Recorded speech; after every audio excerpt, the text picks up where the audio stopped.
Hello students, welcome to my channel class in hands. आज हम पढ़ेंगे क्लास 6 का चैप्टर 3 एनसीईआरटी से। ठीक है, तो हमारा थर्ड चैप्टर है फाइबर टू फैब्रिक। आइए हम लाइन बाय लाइन स्टडी करते हैं कि फाइबर से फैब्रिक कैसे बनता है, फाइबर क्या होता है, प्लांट फाइबर क्या होता है। इन सारी चीज़ों के बारे में हम डिटेल में पढ़ेंगे। So let's start. पहेली एंड बूझो won the first prizes in the science quiz competition held at their school। पहली और बूझो के स्कूल में एक साइंस क्विज हुआ जहाँ पे उन्होंने फर्स्ट प्राइज विन किया। They were very excited and decided to use the prize money to buy clothes for their parents। Okay, so what do they decided? उन्होंने सोचा कि हम क्यों ना इस प्राइज मनी से अपने पेरेंट्स को कुछ गिफ्ट करें, क्लोथ्स गिफ्ट करेंगे। ठीक है, तो उसके लेने के लिए When they saw a large variety of cloth material, they got confused। उसको लेने के लिए वो एक शॉप पे गए। वहाँ पे उन्होंने देखा कि यहाँ पे तो बहुत सारे टाइप के क्लोथ्स हैं। तो उन्होंने शॉपकीपर से पूछा। The shopkeeper explained that some clothes और fabrics were cotton and some were synthetic. उन्होंने बताया कि कुछ क्लोथ्स कॉटन के हैं और कुछ क्लोथ सिंथेटिक्स हैं। He also had woolen mufflers and shawls। उसके पास कुछ कपड़े ऐसे थे जो वूलन मटेरियल के बने हुए थे, कुछ शॉल्स और मफलर्स जो हम गले में लपेटते हैं। There were many silk sarees as well। Okay, Paheli and Bujo felt very excited। They touched and felt these different fabrics। Finally, they bought a woolen muffler and a cotton saree। So what did they do?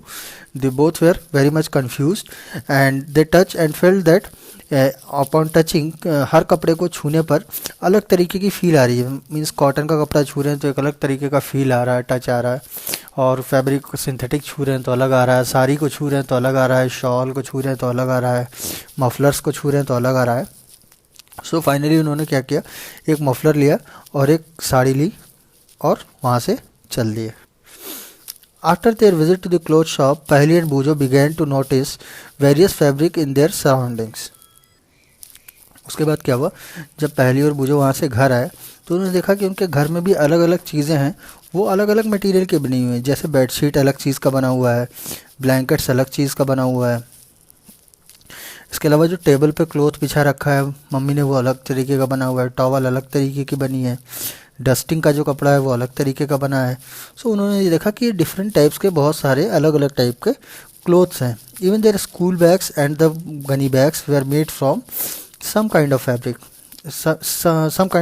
Okay, यानी कि उनके जो bags थे, जो personal bags थे, उन्होंने उसको भी टच किया। उन्होंने कहा ये भी तो एक अलग तरीके का मटेरियल है। उन्हें ऐसा फील हुआ। They tried to identify these clothes as these fabrics as cotton, wool, synthetic और अदर्स। ओके, तो उन्होंने फिर ऐसे धीरे धीरे जाना कि कौन सा कपड़ा कॉटन का है, टच करके, लोगों से पूछ के, घर पे पूछ के, फिर धीरे धीरे उनकी जानकारी बढ़ी। Now let's study variety of fabrics. इसमें हम एक एक्टिविटी के माध्यम से समझेंगे। करना क्या है हमें, visit a near by tailoring shop, collect cuttings of fabrics left over after stitching, feel and touch each piece of fabric। Now try to label some of the fabrics as cotton, silk, wool or synthetic after asking with the help of the tailor। What you have to do, आपको क्या करना है, अपने near by में कहीं किसी Taylor की shop पे जाना है। ठीक है, और उस टेलर से पूछना है कि जो बचे हुए कपड़े हैं वो ले आने हैं आपको। ठीक है, और उन कपड़ों पे आपको उससे पूछिए कि ये कौन सा इसमें कॉटन है, कौन सा सिंथेटिक है, कौन सा वुलन है। तो वो आपको बताएगा। आप उस पर लिख सकते हैं किसी पेंसिल से या पेन से, जिससे कि आपको एक आइडिया मिल जाए कि कॉटन का कपड़ा कैसे होता है, सिंथेटिक का कपड़ा कैसे होता है। Because clothes are also equally important to us like food. Clothes भी हमारे लिए उतने इंपॉर्टेंट है जितना कि food. Do you wonder that these different fabrics are made up of? When they look at any fabric, it seems a continuous piece। Now look at it closely। जब हम किसी कपड़े को देखते हैं तो हमें एक सिंगल पीस लगता है, मगर अगर हम उसको क्लोजली देखें तो क्लोजली आप देखेंगे, देखिए एक इमेज दी हुई है यहाँ पे। अगर हम क्लोजली देखेंगे तो ये आप देखोगे कि इसके अंदर अलग अलग बहुत सारे धागे धागे से हैं, ये एक धागा ऊपर से, एक धागा उसके नीचे से, ये इस तरीके से आपको दिखेगा। It means it's not a single piece, it's woven of several different yarns और थ्रेड्स। ओके, मतलब कि वो एक सिंगल पीस नहीं है, वो कई सारे धागों से मिलके बना हुआ एक टुकड़ा है। ओके, अब इस सेकंड एक्टिविटी में हमको क्या करना है, एक कपड़ा लेना है जो हम दर्जी के यहाँ से लेके आए थे मांग के, बचे हुए कटे हुए जो कपड़े थे, कतरन था, ठीक है। उसमें से क्या करना है हमको, एक लूज थ्रेड जिसको हम यार्न भी बोलते हैं, ठीक है, जो आप देखोगे बहुत सारे से उसमें धागे धागे से निकल रहे हैं। अगर आपको कोई धागा निकला हुआ नहीं दिखता है तो भी आप उसमें से ऐसे एक धागा खींच के देखना, इस तरीके से, जैसे यहाँ पे दिखा रहा है इस डायग्राम में, इस तरीके से एक धागा खींच के देखना। आपको क्या देखोगे कि इस तरीके से सारे धागे निकलते चले जाएंगे इस कपड़े में से। Okay, so you can see here several yarns are visible. You can gently pull one out of it with a pin or needle, ठीक है। अगर आपसे नहीं निकल रहा है तो आप पिन या निडल के माध्यम से उसको निकाल सकते हैं। We find that a fabric is made up of yarns arranged together. What are these yarns made up of? Okay, so पहले हम क्या सोच रहे थे कि ये कपड़ा जो है वो सिंगल पीस का बना हुआ है, फिर हमने देखा ये तो कई सारे धागों से मिलके बना हुआ है। तो अब बात आती है कि ये धागे कैसे बने होते हैं, इसको देखते हैं। ओके, सो हमारा नेक्स्ट टॉपिक क्या है, नेक्स्ट टॉपिक है फाइबर। इसमें भी एक एक्टिविटी है, इसके माध्यम से हम समझते हैं। Take out a yarn from a piece of cotton fabric, place this piece of yarn on the table. Okay, हमें करना क्या है, एक कॉटन के कपड़े में से हमें एक धागा निकालना है और उसे एक टेबल पे रख देना है, ठीक है। Now press one end of the yarn with your thumb, scratch the other end of the yarn along its length with your nail as shown below. What you have to do, हमें उस धागे को एक तरफ से दबाना है और दूसरी तरफ से नाखून से हमें उस पर एक स्क्रैच मारना है, एक स्क्रैच मारना है। अब उससे हम क्या होगा, the yarns splits into thin strands, पतले पतले रेशे निकल जाएंगे। स्ट्रैंड्स का मतलब क्या है, पतले पतले, उसके अंदर से आप देखोगे कि रेशे निकल रहे हैं इस तरीके से। देखो यहाँ जहाँ डायग्राम में दिखाया हुआ है ना, यहाँ पे आप देखोगे कि उसके अंदर से बहुत सारे पतले पतले रेशे निकल रहे हैं। Yarn splits up into thin strands. Okay, अब इन रेशों को क्या बोलते हैं, इनका क्या मतलब है, ये समझेंगे। You might have observe something similar when you try to thread a needle. Many a time end of the thread is separated into few thin strands. अगर आप कभी सुई धागा लें, घर में जो सुई धागा होता है उसके आप एंड में देखना, धागे के एंड में आपको पतले पतले से रेशे निकले हुए दिखाई देंगे। Okay, many a time the end of the thread is separated into few strands. This makes it difficult to pass through the needle. The thin strands of the thread we see are made up of still thinner strands called fiber. अब ये पतले पतले रेशे दिखा रहे हैं, अगर आप उसको और ध्यान से देखोगे तो उसमें और भी पतले पतले रेशों से मिलके वो एक स्ट्रैंड बना होगा, और उन्हीं जो सबसे पतले वाले रेशे होते हैं उसी को फाइबर कहते हैं, ठीक है। तो फाइबर क्या होता है, एक बहुत पतला सा रेशा जो हमें किसी धागे में दिखता है या किसी कपड़े में दिखता है, that is called fibre. Okay, now fabrics are made up of yarns and yarns are further made up of fibres. Okay, तो फैब्रिक किससे बने होते हैं, यार्न से बने होते हैं, यार्न यानी धागा, और धागा किससे बना होता है, धागा फाइबर से बना होता है। ओके, सो अब क्लियर हो गया कि जो फैब्रिक होता है, फैब्रिक किससे बना होता है, यार्न से बना होता है, यार्न जिसे हम थ्रेड भी कहते हैं, ठीक है। और जो हमारा यार्न होता है वो पतले पतले फाइबर से बना होता है। अब बात ये आती है, where do these fibres come from, ये फाइबर आते कहाँ से हैं, ठीक है। अब हम देखते हैं, the fibres of some fabric such as cotton, jute, silk, wool are obtain from plants and animals. There are certain fibres, जैसे कि हम फूड जो कि प्लांट और एनिमल से ऑब्टेन करते थे, वैसे ही फाइबर्स भी प्लांट और एनिमल से ऑब्टेन किए जाते हैं। और ऐसे फाइबर जो कि प्लांट या एनिमल से मिलते हैं उन्हें हम क्या कहते हैं नेचुरल फाइबर्स कहते हैं। क्या कहते हैं, नेचुरल फाइबर्स। तो नेचुरल फाइबर क्या होते हैं, natural fibres are the fibres, ठीक है। तो कॉटन क्या होता है, कॉटन एक तरीके का फ्लावर होता है, जैसे फ्लावर ग्रो करता है उसी तरीके से कॉटन भी अपने सीड्स में से ग्रो करता है एज अ फ्लावर। ओके, और जूट क्या होता है, जूट बेसिकली एक स्टेम पार्ट होता है, एक प्लांट का, जूट का प्लांट होता है, उसका स्टेम पार्ट होता है, तो वहाँ से ऑब्टेन्ड होता है, ठीक है। तो वैसे कॉटन और जूट क्या हो गया, एक तरीके का प्लांट फाइबर हो गया।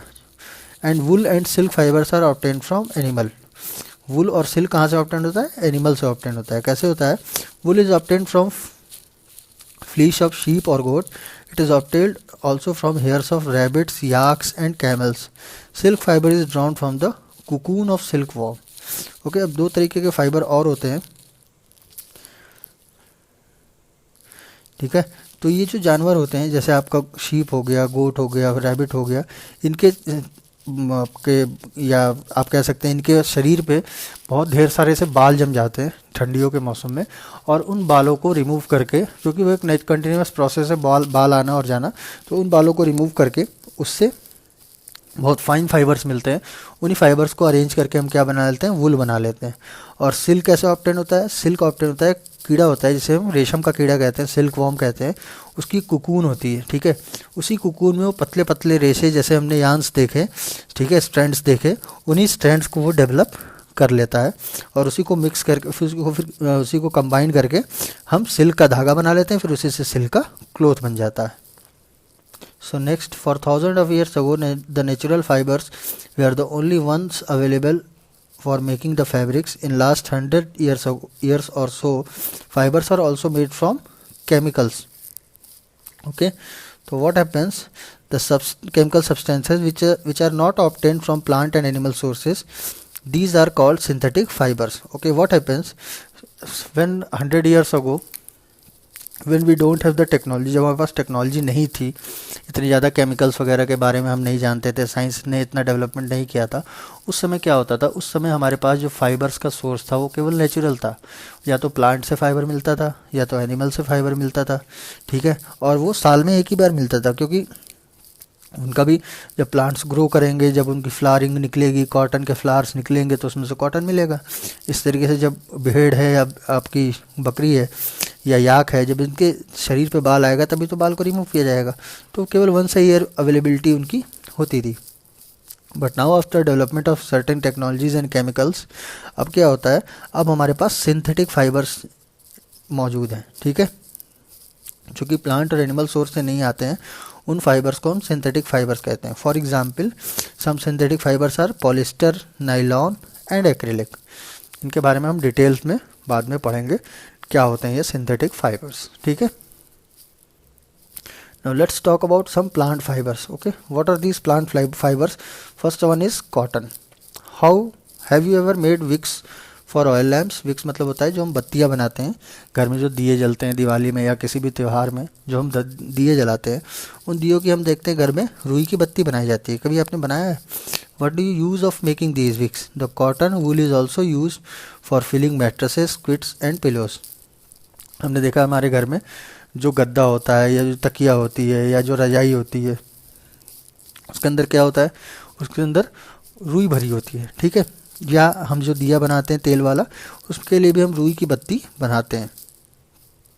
Take some cotton wool, pull it apart, look at its edges. एक रुई का गोला लीजिए आप छोटा सा, ठीक है, कॉटन की बॉल लीजिए और उसमें उसको रेशे रेशे अलग करिए। आप देखेंगे बहुत सारे पतले पतले रेशे वो एक दूसरे में उलझे हुए हैं, ठीक है। What do you observe? The small thin strands you see are made up of cotton fibre. वही जो पतले पतले रेशे आपको दिखाई देंगे रुई के, वही कॉटन फाइबर से। Where does this cotton wool come from? ये आता कहाँ से है? आपने ये सोचा कभी? It is grown in the fields. Cotton plants are usually grown at places having black soil and warm climate. मतलब क्या है? कॉटन के जो फ्लावर्स हैं उनकी एक तरीके की खेती होती है, ठीक है, जो कि ऐसे एरियाज़ में होती है जहाँ पे मिट्टी काली मिट्टी होती है और टेम्परेचर बहुत ज़्यादा होता है। वो एरियाज़ इसके ग्रोथ के लिए अच्छे माने जाते हैं। Okay, so here the fruits of the cotton plant are about a size of a lemon. जितना बड़ा लेमन होता है उतने ही साइज़ का एक कॉटन का जो प्लांट होता है, उसको फ्रूट को कॉटन बोल बोलते हैं, ठीक है, उतने ही साइज़ का लगभग एक कॉटन का वो फूल होता है। After maturing the balls burst open and seeds cover with the cotton fibre can be seen. Okay, तो आप देखेंगे कि जब वो मैच्योर हो जाता है, जब पक जाता है, तो क्या होता है? उसकी जो पतले पतले बीज होते हैं वो बर्स्ट कर जाते हैं और बर्स्ट करने के बाद वो क्या होते हैं? फ्लावर्स उसके बाहर सीड्स निकल जाते हैं। मैं आपको दिखाता हूँ एक इमेज कि कैसे कॉटन का पेड़ कैसा होता है। तो देखिए स्टूडेंट्स, ये इमेज है एक कॉटन के फ्लावर की। ये देखिए कई सारे पेड़ लगे हुए हैं और इसमें से कॉटन के बॉल्स निकले हुए हैं। आपको देखने में ऐसा लगेगा जैसे किसी एरिया में बर्फ़ पड़ी हो, पूरे वाइट वाइट से लगते हैं, बहुत सुंदर लगते हैं। ये देखिए इस तरीके के ये कॉटन के फूल होते हैं। ये देख रहे हैं आप, हर पेड़ में जैसे फूल लगता है उसी तरीके के ये लगे हुए हैं। ठीक है, तो ये कॉटन के फ्लावर्स हो गए। Okay, so moving on to next, what we'll see, from these balls cotton is usually picked by hand. Fibers are then separated from the seeds by combing. This process is called ginning of cotton. क्या करते हैं by hand, जो लोग काम करते हैं इन जगहों पे, वो क्या करते हैं इन फूलों को तोड़ तोड़ के बकेट्स में ले आते हैं, टोकरियों में ले आते हैं, बास्केट्स में, और उसके बाद इसके अंदर सीड्स होते हैं छोटे छोटे। उन सीड्स को रिमूव करने के लिए क्या किया जाता है, गिनिंग का प्रोसेस किया जाता है। गिनिंग क्या होता है, बेसिकली जैसे कंघी होती है ना, कंघी से हम जैसे बाल झाड़ते हैं, उसी तरीके की आप देखो यहाँ पे एक कंघी लिए हुए एक वर्कर, और ये क्या कर रहा है, इनकी कॉम्बिंग कर रहा है एक तरीके से। अब क्या हो रहा है, जो इसके बीच में बीज फंसे होंगे वो बीज बाहर को निकल जाएंगे। Ginning was traditionally done by hand, as you can see here. These days machining are also used for ginning. In earlier time it was done by hands, but nowadays due to development of the technology it is done by machine. अब क्या है, ये काम ginning का machining के द्वारा किया, machines के द्वारा किया जाता है। ओके, सो अब हम बात करते हैं जूट की। जूट क्या होता है? Jute fibre is obtained from stem of the jute plant. This is a jute plant. It's the fiber grows on the stems of the jute plant. It is cultivated during the rainy season in India. Jute is mainly grown in West Bengal, Bihar and Assam. ज़्यादातर jute कहाँ है, जो rainy season होता है, जब बरसात का मौसम होता है उस टाइम ग्रो किया जाता है, उस टाइम उसका फसल ली जाती है। और इंडिया में 3 स्टेट ऐसे हैं, वेस्ट बंगाल, बिहार और असम, जहाँ पे जूट प्लांट होता है। आपको पता करना है कि कॉटन का प्लांट कहाँ होता है। आप अपने स्कूल एटलस खोलना और उसमें देखना एक बार कि कॉटन की फील्ड्स कहाँ कहाँ पे कल्टीवेट की जाती हैं, किन किन स्टेट्स में। Okay, the jute plant is normally harvested when it is at a flowering stage. The stems of the harvested plants are immersed in water for a few days. The stems and fibers are separated by hand. होता क्या है, normally जब उसमें flowering होने वाली होती है jute के प्लांट में, हर प्लांट का अपना साइकिल होता है, फ्लावर्स होते हैं, फिर फूल होते हैं, इस तरीके से। तो जब उसमें फ्लावरिंग होने वाली होती है उसी टाइम पे क्या करते हैं, जूट की स्टेम्स को तोड़ के और उसे पानी में डिप कर दिया जाता है। पानी में डिप करने की वजह से क्या होता है, पानी के डिप करने की वजह से उसके अंदर उसकी जो स्टेम होती है वो सड़ जाती है और सड़ के नीचे बैठ जाती है, गल जाती है, और उसके ऊपर जो थ्रेड्स होते हैं उसको निकाल लिया जाता है। To make fabrics all this fibres are first converted into yarns. Okay, उसको निकाल लिया जाता है। ठीक है, तो इस तरीके से जूट का फाइबर निकाल लिया जाता है। अब जब ये सारे फाइबर्स निकल जाते हैं, जैसे कॉटन हो गया, जूट हो गया, तो करते क्या हैं, हम इनकी स्पिनिंग करते हैं। स्पिनिंग कैसे करते हैं, इनको आपस में कंबाइन किया जाता है और धागे बनाए जाते हैं, फिर इन धागों से ही कपड़ा बनता है। ओके, सो स्पिनिंग कॉटन के बारे में देखते हैं, कॉटन को कैसे स्पिन करते हैं।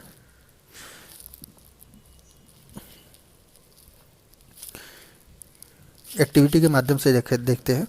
Hold some cotton wool in one hand, pin some cotton between the thumb and 4 finger of the other hand. Okay, what you have to do, take a cotton wool in one hand, you have to pinch some cotton between the thumb and 4 finger of the other hand. आपको दूसरे हाथ के बीच में या अंगुलियों के बीच में क्या करना है, थोड़ा सा कॉटन फंसा लेना है। Now gently start pulling out the cotton while continuously twisting the fibers. आपको क्या करना है, धीरे धीरे उसमें से मोड़ते हुए पतले पतले धागे निकालने की कोशिश करनी है। Are you able to make a yarn, क्या आपसे बन रहा है, आप देखना। The process of making yarn from fibre is called spinning.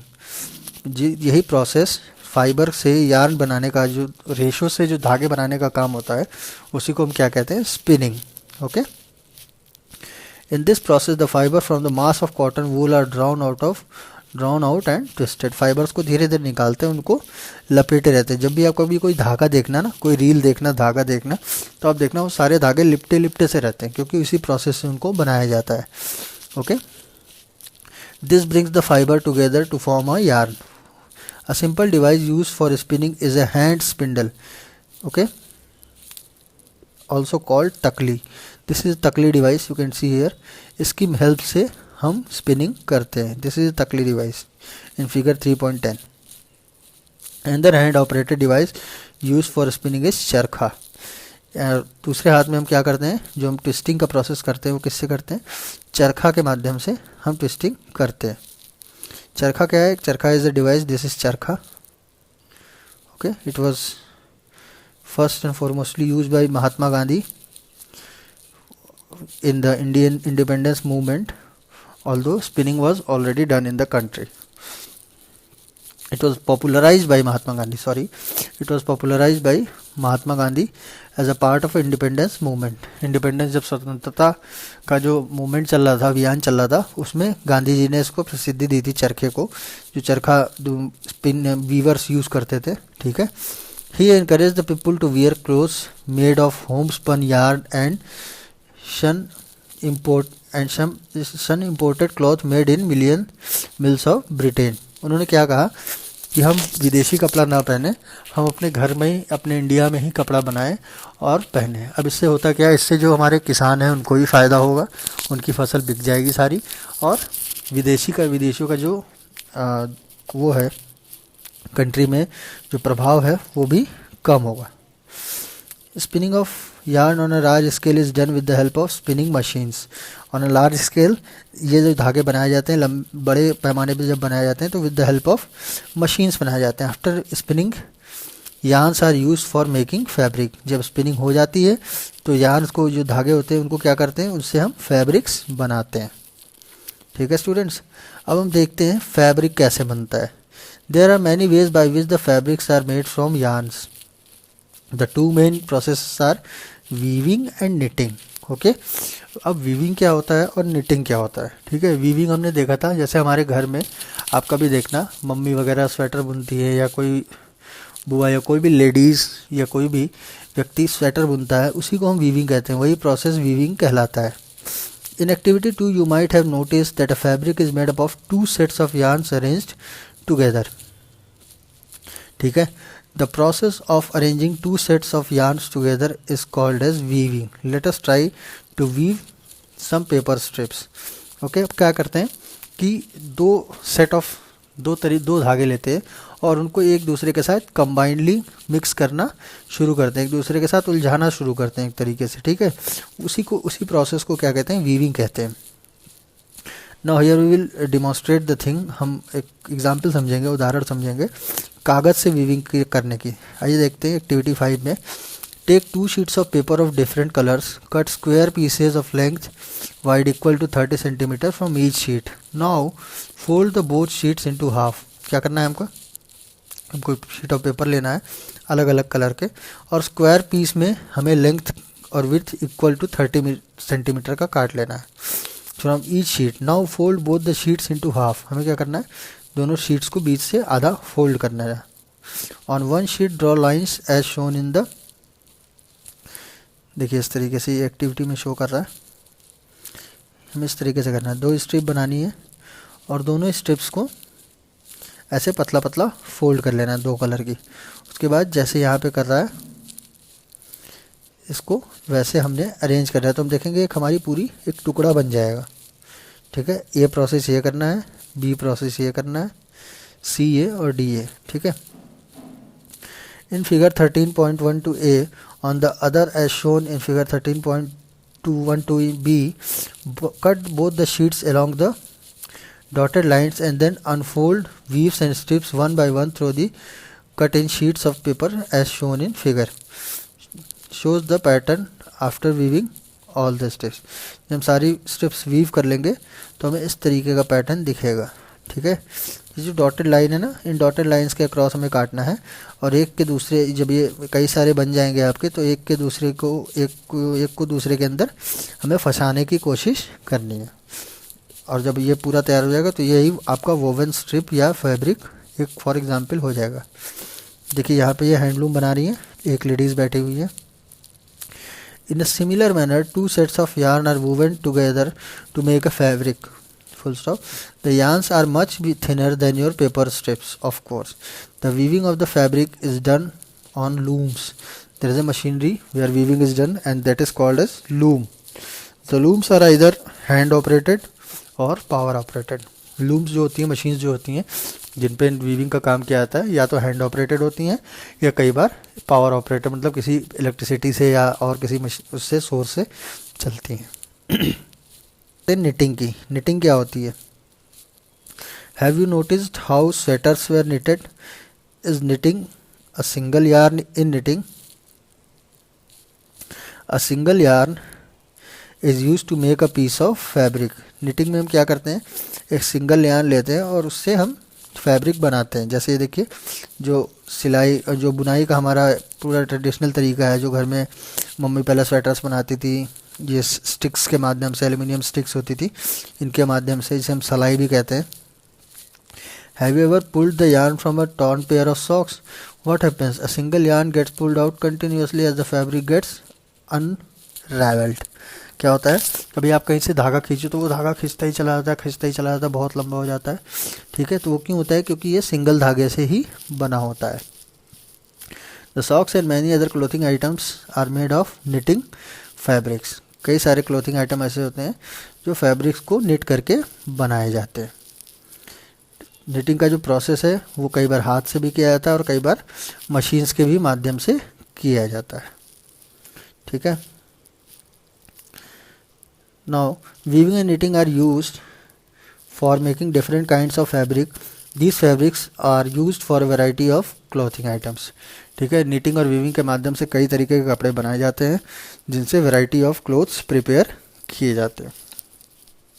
अब स्टूडेंट्स, चैप्टर के लास्ट में हम थोड़ा सा बात करेंगे हिस्ट्री ऑफ क्लोथिंग मटेरियल्स की। ठीक है स्टूडेंट्स, तो अब हम थोड़ा सा बात करेंगे हिस्ट्री ऑफ क्लोथिंग मटेरियल्स की। Have you ever wondered that materials people used in ancient times for clothes? It appears that in some times people used bark and big leaves of trees or animal skins and furs to cover themselves. Early time में क्या होता था, लोग जब हमारे पास fabrics का development नहीं हुआ था तो हम क्या करते थे, बड़े बड़े जो पेड़ों के पत्ते होते हैं उनसे अपने बॉडी को ढक लेते थे, जिससे कि सनलाइट से या रेनफॉल से बचा सके जा सके, या एनिमल के फर से ढक लेते थे ठंड से बचने के लिए, या एनिमल की जो आपके स्किन्स होती हैं उनसे ढक लिया करते थे। After people began to settle in agricultural communities, they learn to weave twigs and grasses into mats and baskets. Vines, animal fleece on or hair were twisted together into long strands.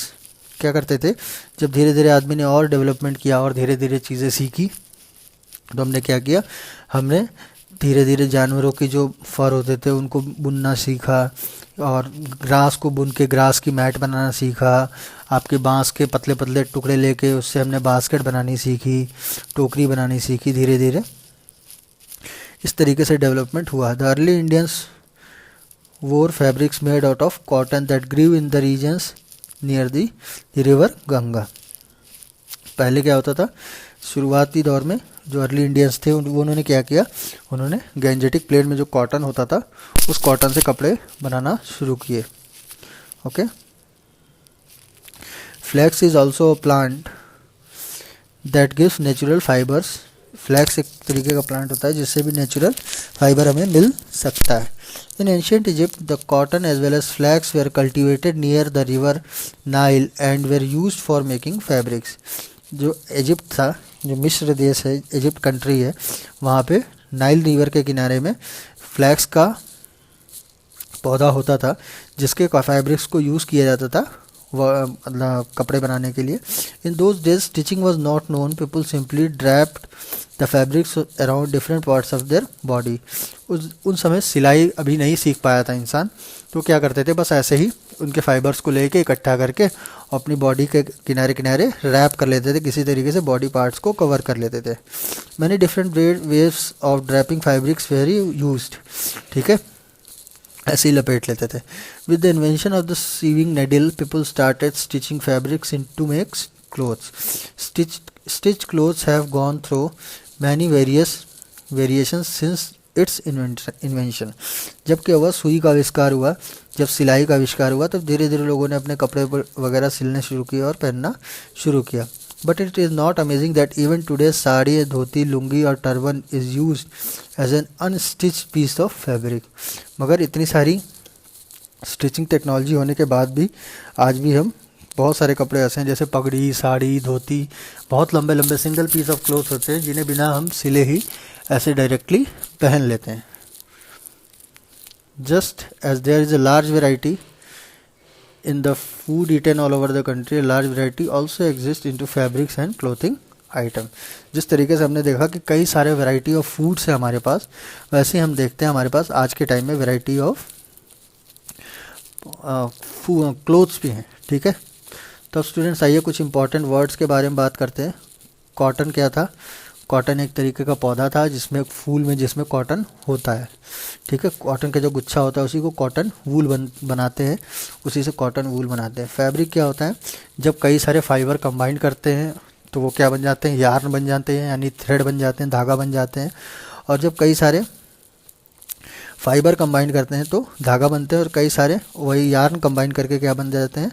Fabric बन जाते हैं हमारे। Knitting क्या होता है? Knitting एक process होता है जिसे हमने जाना कि कैसे थ्रेड से क्लोथ्स बनाया जाता है। स्पिनिंग क्या होता है? स्पिनिंग भी एक तरीके का प्रोसेस होता है। वीविंग क्या होता है? वीविंग एक तरीके का प्रोसेस होता है क्लोथ्स बनाने का। यार्न क्या होता है? यार्न जो पतले पतले रेशों को ट्विस्ट करके कंबाइन करके जो धागे बना दिए जाते थे, ठीक है, उन पतले पतले रेशों को यार्न कहते हैं। ठीक है, here is the summary of the lesson.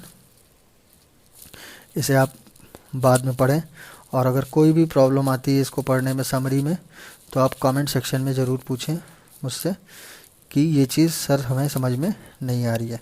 ठीक है, all this are summary, these are all summary, you can read it here, okay, and you can ask your comment anything that you don't get, you can ask that in comment section. So students, thanks for watching my video Class in Hands. Please do like, subscribe and share. अपने दोस्तों के साथ भी share करें और देखते रहे हमारा channel regularly class in hands. मैं और भी सिंप्लीफाइड तरीके से आने वाले समय में आपको और भी अच्छे अच्छे लेक्चर्स पढ़ाऊँगा। Okay, thank you for watching, keep watching class in hands.